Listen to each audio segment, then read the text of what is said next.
Hello, everyone. Special guest alert. This is my favorite time of working with my podcast is bringing on some fabulous guests. So special guest alert.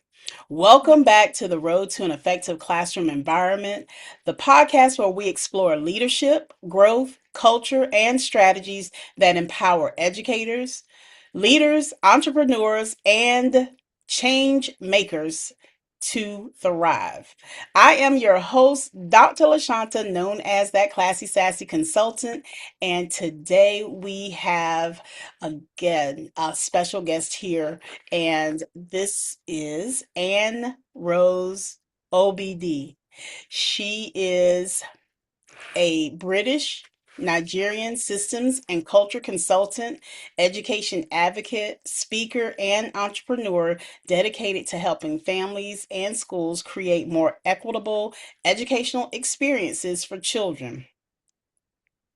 She is also the founder of The African Parent, a platform that equips African families with practical tools, advocacy strategies, and resources to navigate the UK education system effectively.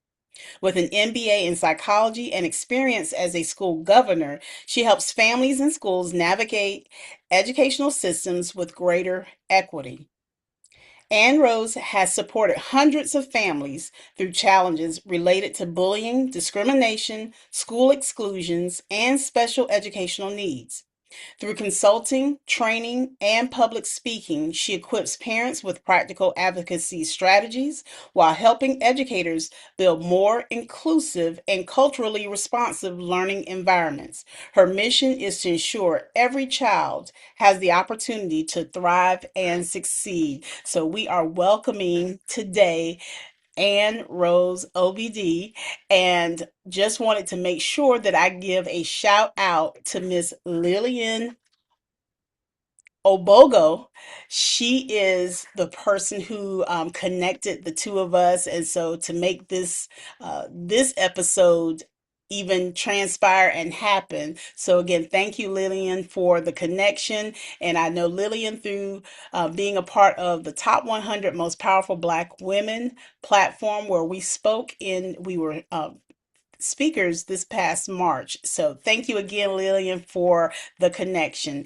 So again, welcome, Anne-Rose. How are you? I am fantastic. I'm really good. Thank you, especially as it's sunny today. And it's Friday. So Yes, awesome. fabulous Friday. That's what I call it. So we're going to just jump on into this. And so I know I've given a little bit of information about you, and I know there is so much more that can be told. So if you don't mind, tell our listeners a little bit about yourself and what inspired you to begin the African Parent platform. Okay, so hi everyone. My name is Anne Rose. I am the founder of The African Parent. So during the day, my day job, professional background is in organizational change, culture and systems and leadership. And with that, I work with organizations to understand how people experience systems and where trusts break down and where meaningful change can happen.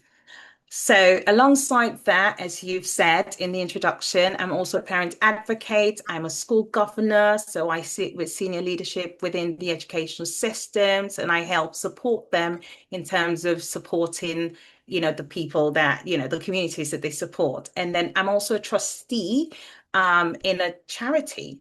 So, these roles have given me the opportunity to see education from multiple perspectives. So, as a parent, kind of going through the system, as somebody who's supporting other families who are going through the system, and also as someone who's involved in governance and accountability.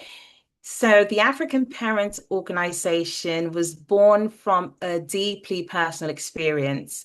So, my daughter was the victim of a hate crime at school. And as a parent, I found myself you know, trying to understand processes and policies and conversations that simply I wasn't prepared for.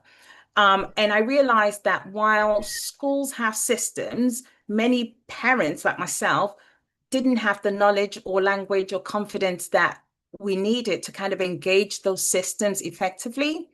So, what started as a personal journey quickly became something that was much bigger because I then started hearing similar stories from other families and other underrepresented communities.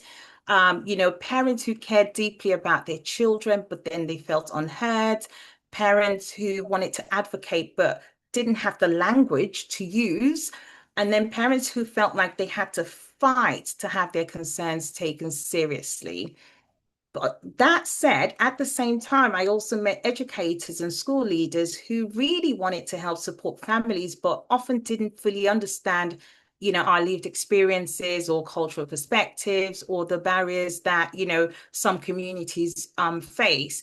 So that's where the African Parent sits today. I kind of work in the middle of, parent empowerment, advocacy, education, inclusion, and, systems change. So the goal is to help families engage confidently with schools, but also help schools to build stronger, more trusting relationships with those communities that they serve. So, at the heart of it, really, the work is about creating understanding and building trust and just ensuring that every child has the opportunity to, thrive, I guess, regardless of their background. So I know those are some powerful conversations that are held between leaders and parents. And we have some similar connections when it comes to making sure that, all parties are understood when it comes to education, because many times as leaders, we Yeah, can sometimes leave the parents out of that quotient, but our parents are our biggest advocates when it comes to helping those students and helping those children to, as you said, thrive and be successful. So I know those are some powerful conversations and some hard conversations very too, hard. Yes. but they are necessary. So I'm so happy about that work that you're doing. Um, what do you feel are some of the biggest challenges that parents face when trying to advocate for their children in school? Where do we start? Right. I would say it's really trying to understand, or let's use the word navigate. I know it's slightly overused, but I use the word navigate, a system that we weren't taught to understand. Mhm. So schools work with policies and procedures, right? And a lot of educational language every day. Parents usually only engage with those systems when something goes wrong. So for many of us, I'd say African, Black, underrepresented families, there are additional layers. So some parents come from cultures where teachers are viewed as authority figures that can't be challenged. Others worry about being labeled as difficult or aggressive or overprotective if we do raise concerns. So by the time many parents reach out for support, they're often frustrated and overwhelmed.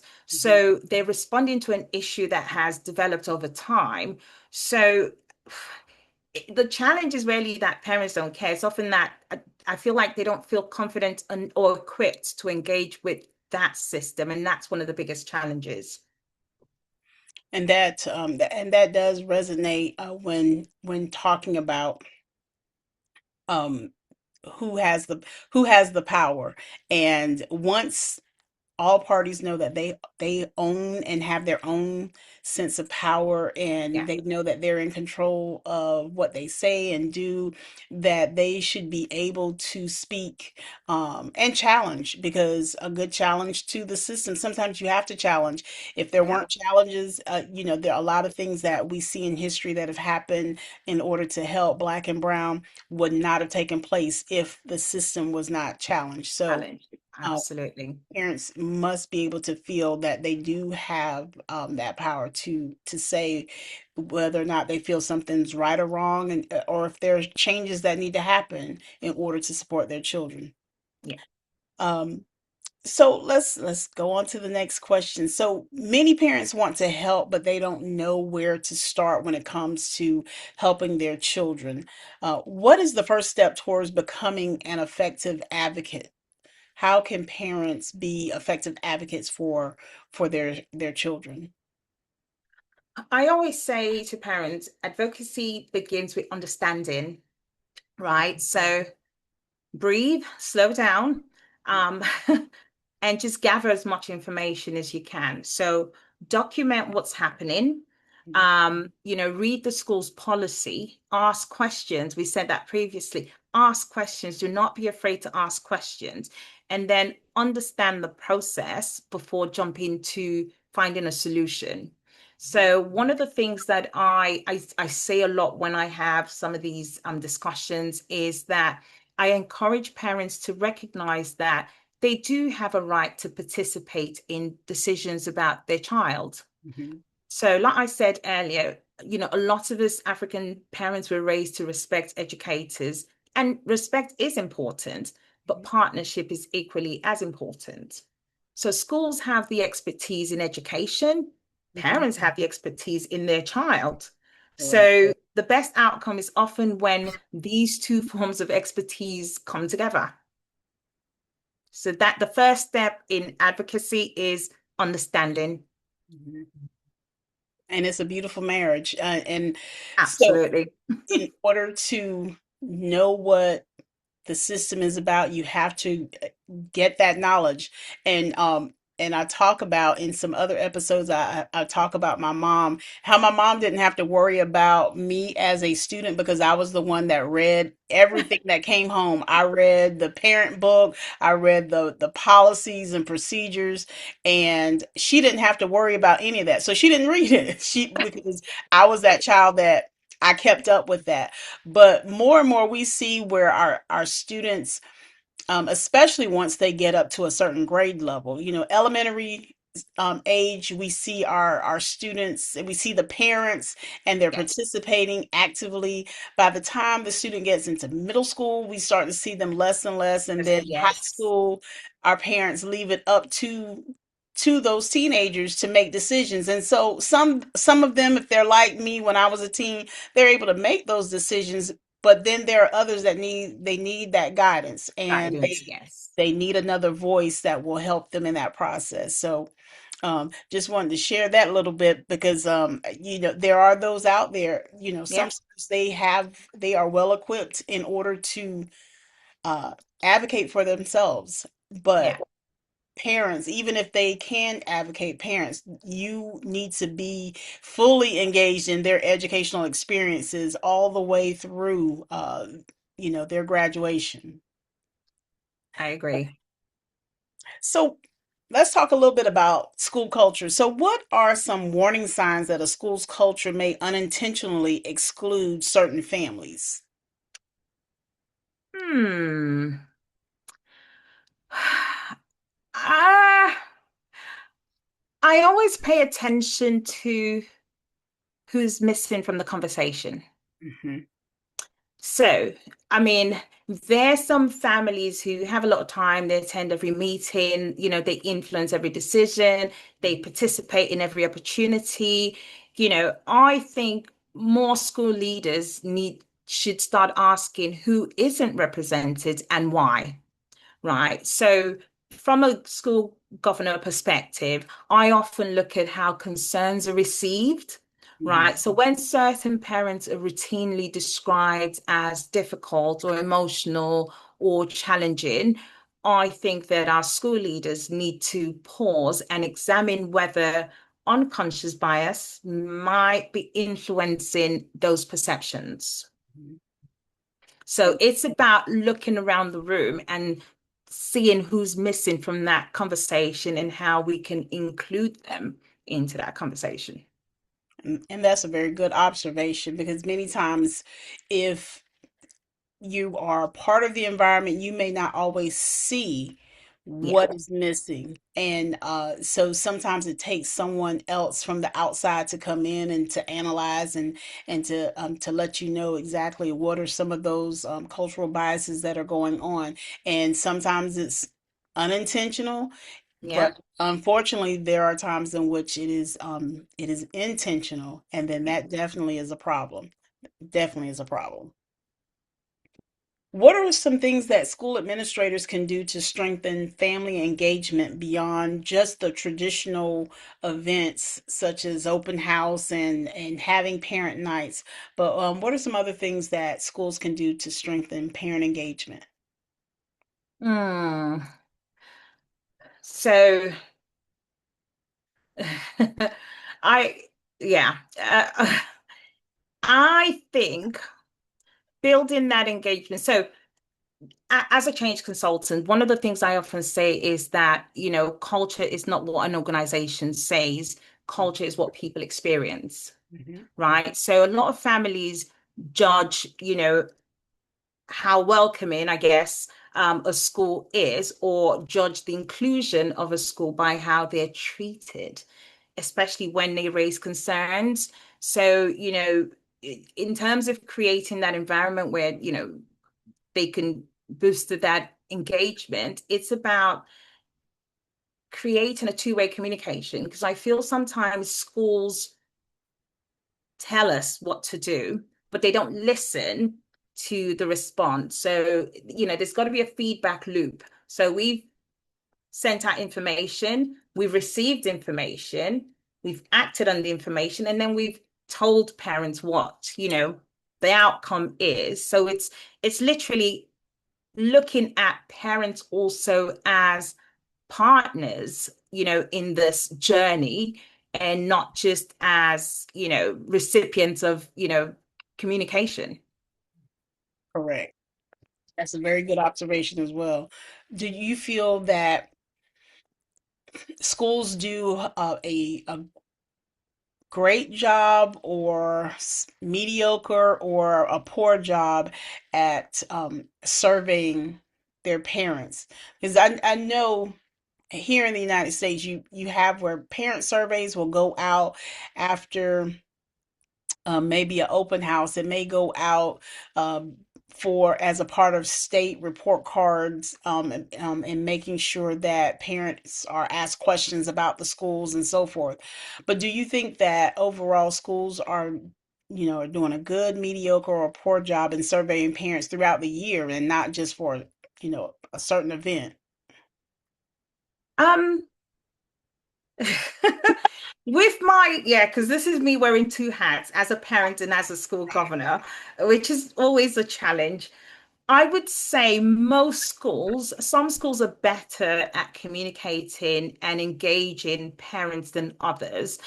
Overall, I would say they are trying, but I think what some of the gaps might be is struggling to, how would I put it? Is that they don't, like I said before, they don't see parents as partners. They see them as recipients of that information. So they need to understand that parents also bring valuable knowledge, not just about their children, even in the context of work.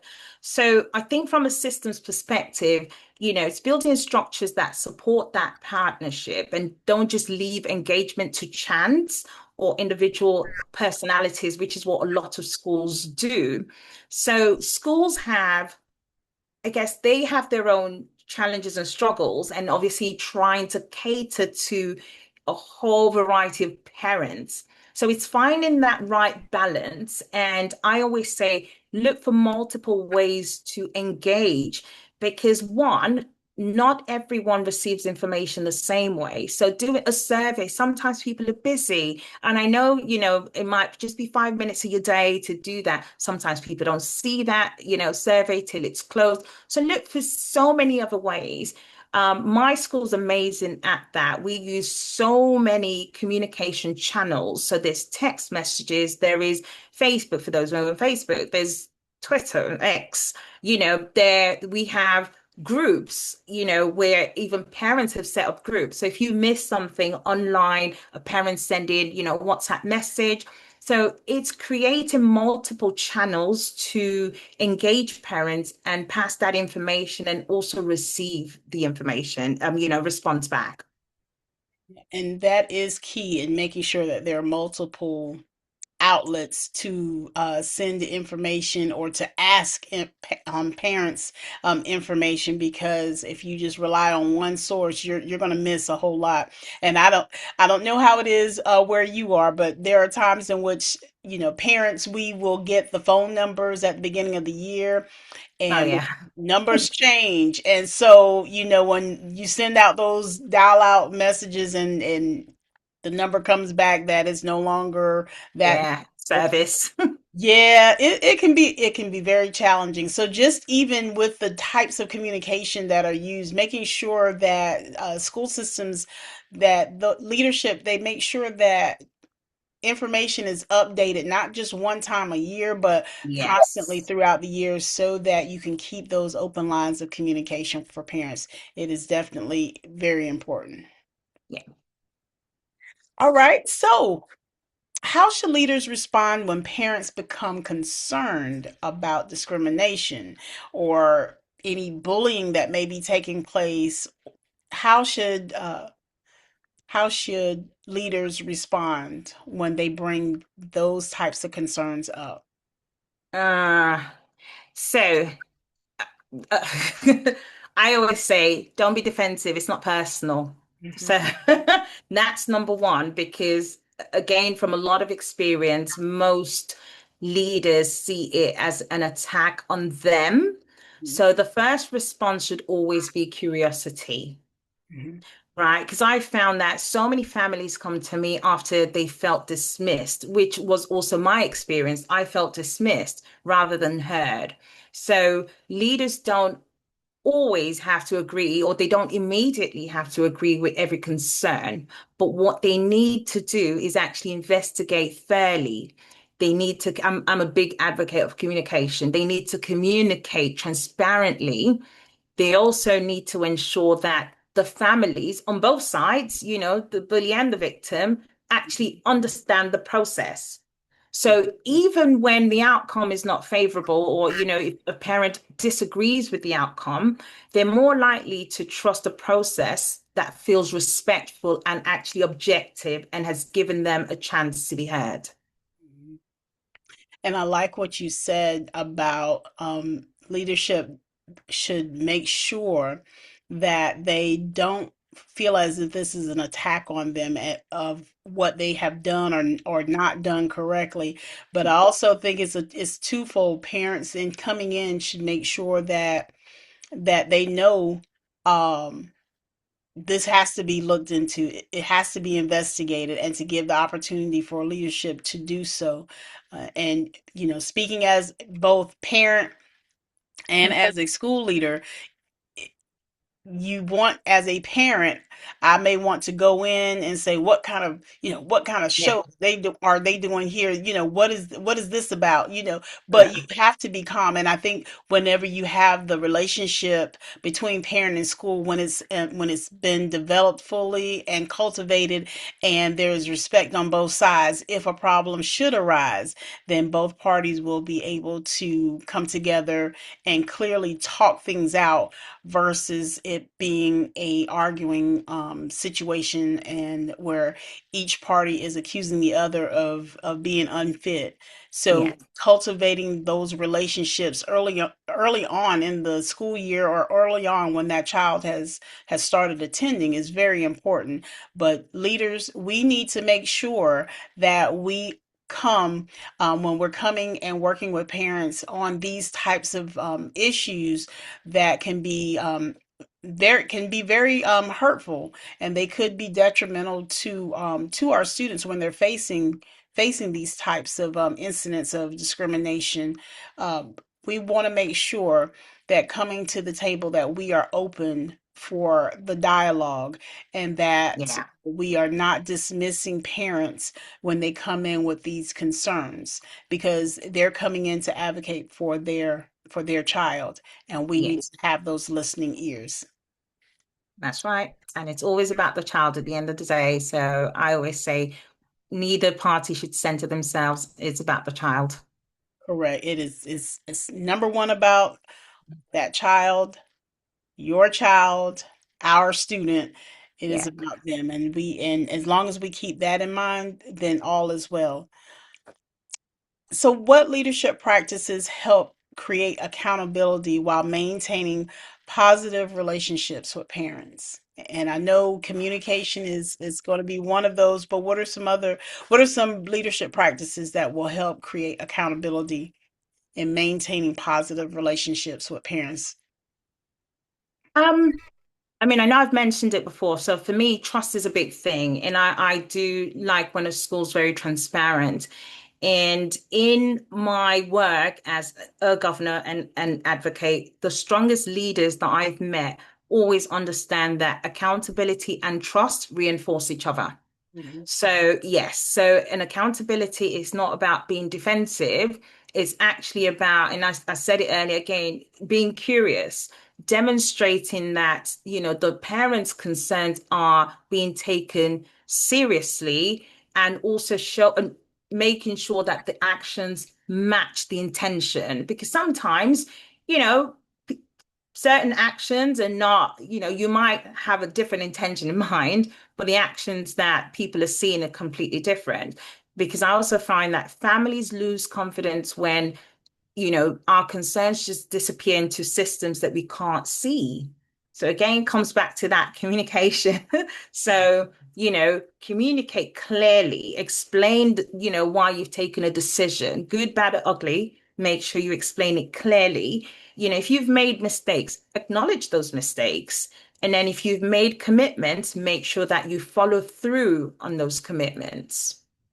Yes, follow through.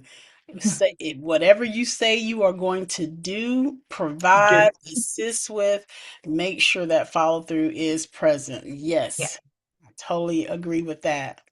So we didn't talk about this at the beginning, and we're getting close to wrapping up, but I wanted to give you the opportunity to tell a little bit about your accent. As I said in our time when we talked, I love your accent. So Bless you. where you where you were born and currently living now.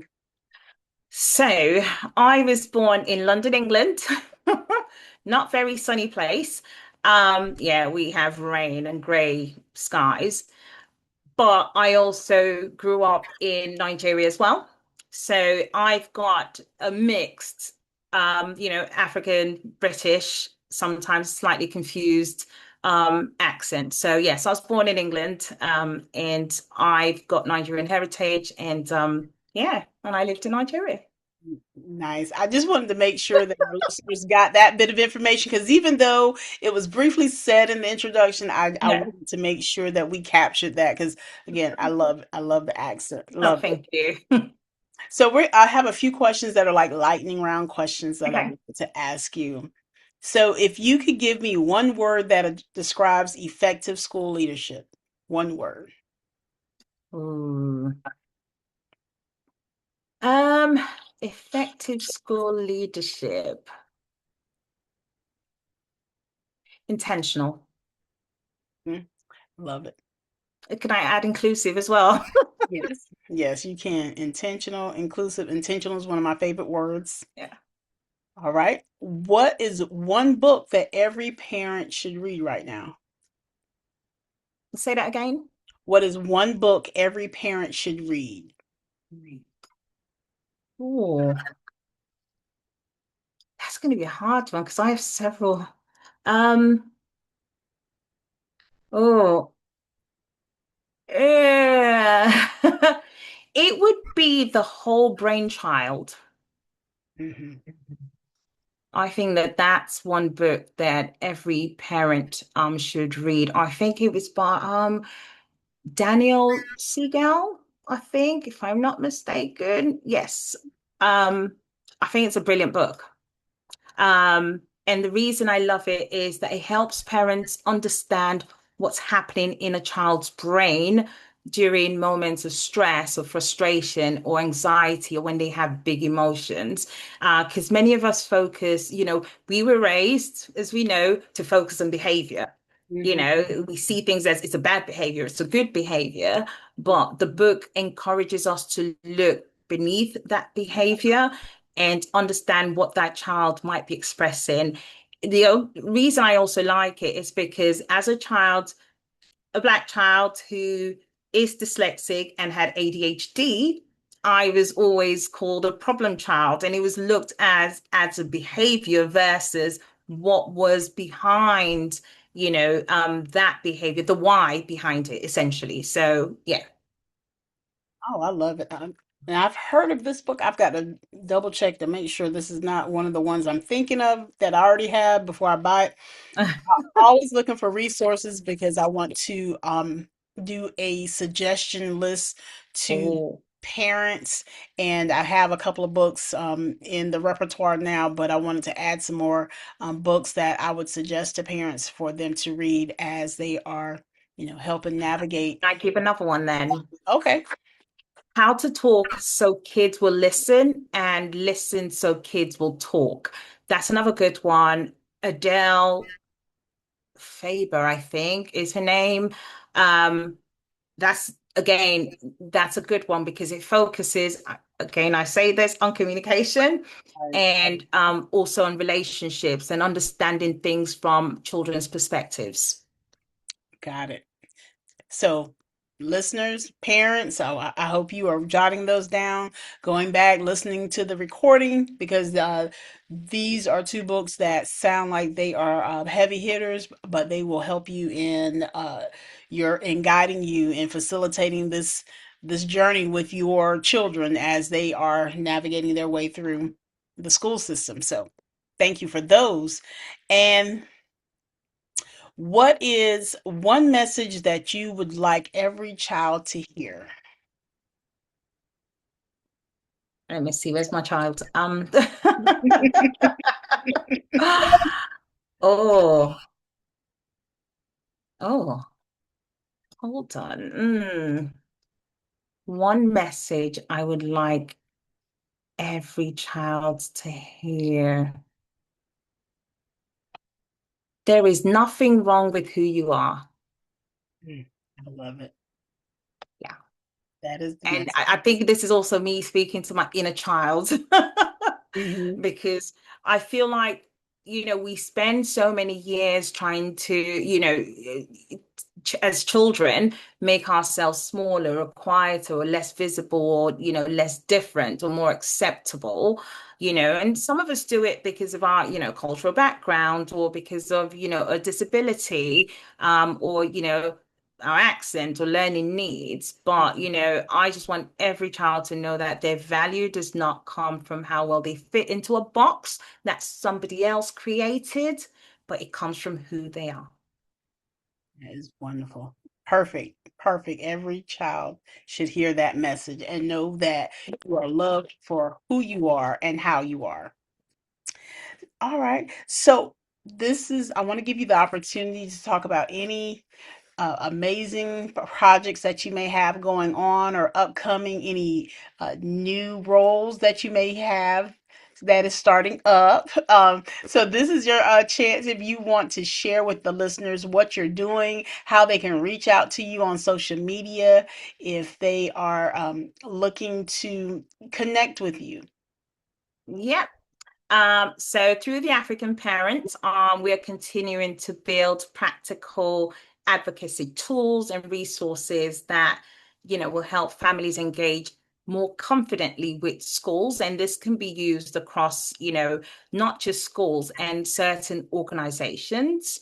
We're also expanding our work around special educational needs and disability, neurodiversity, as is something close to my heart, inclusion, and school engagement.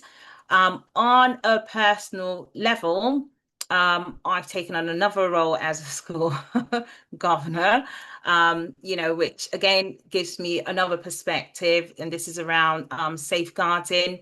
Looking further ahead, I'm exploring opportunities to expand some of this work internationally, particularly across Africa, because many of the conversations we're having around inclusion, parent engagement, educational equity, and belonging, it's not just unique to the States or to the UK. These are global challenges. And I believe that there's a real opportunity to share learning and build solutions across communities. So everything I do ultimately brings back to one goal, which is helping children thrive by, strengthening that relationship between, again, I'm a systems person, between families, schools, and the systems that support them. And then one of the other things I'm doing is developing an inclusion academy. And this is focused on supporting schools, organizations, and community groups to build more inclusive practices. So you are very, very, very busy. Extremely. You are doing some awesome work, and I know that you are impacting the lives of many, many people. So, kudos to what you're doing, and I wish you well in everything that you're doing. And hopefully, whenever you are, you have a little bit more time, we can do Yes. a follow-up interview maybe later on in the year, That would be and great. stay connected. So, but I have enjoyed talking with you today, and I know my listeners, our listeners, they are in loving what they've been hearing, and hopefully, again, we'll have an opportunity to have another conversation later on in the year, just to follow up and see how things are going with those new projects and new endeavors. Oh, that would be brilliant. And thank you so much for, creating the space and, for the opportunity to be a part of this conversation. These discussions are really important and they remind us that education is not just about schools, it's all, and it's not just about families, it's about the partnership between, both of them. And, I'm grateful for the work that you're doing, bringing together educators, leaders, parents, people who are just committed to improving, outcomes for children and young people. So, Thank you so much. Thank you. I am trying every day to continue to impact not just within the four walls of the school that I work in, and not just in South Carolina, but really worldwide, and just spreading that message that, as you have been saying, the communication, the partnerships is important, because we are helping to cultivate the minds of the next generation, the current generation, and we want to make sure that they are well equipped and ready to lead once they have ended their educational journey in K through 12. uh, So thank you again, Anne Rose. Thank you so much for joining us, joining the road to an effective classroom environment. And please tell our listeners where we can connect with you on social media. So I'm on Instagram as the African Parent _. I'm on Facebook as the African Parent. I'm on TikTok. I'm on LinkedIn. Um, I did say Instagram, yes. And I've also got a website called The African Parent, and you can find resources, articles. I do write a lot, and I'm on Substack as well. So I always encourage people to reach out, join the conversation, share your experience, because so much of this work that I do is built on community and learning from each other. So whether you're a parent, an educator, school leader, an advocate, please just connect and, drop me an email, hello@theafricanparent.org. Right. Thank you so much. Well, this has been the Road to an Effective Classroom Environment, and this is Dr. Lashawnte, known as the Classy Sassy Consultant. We thank you for being a part of this discussion. Have a wonderful day, and until next time.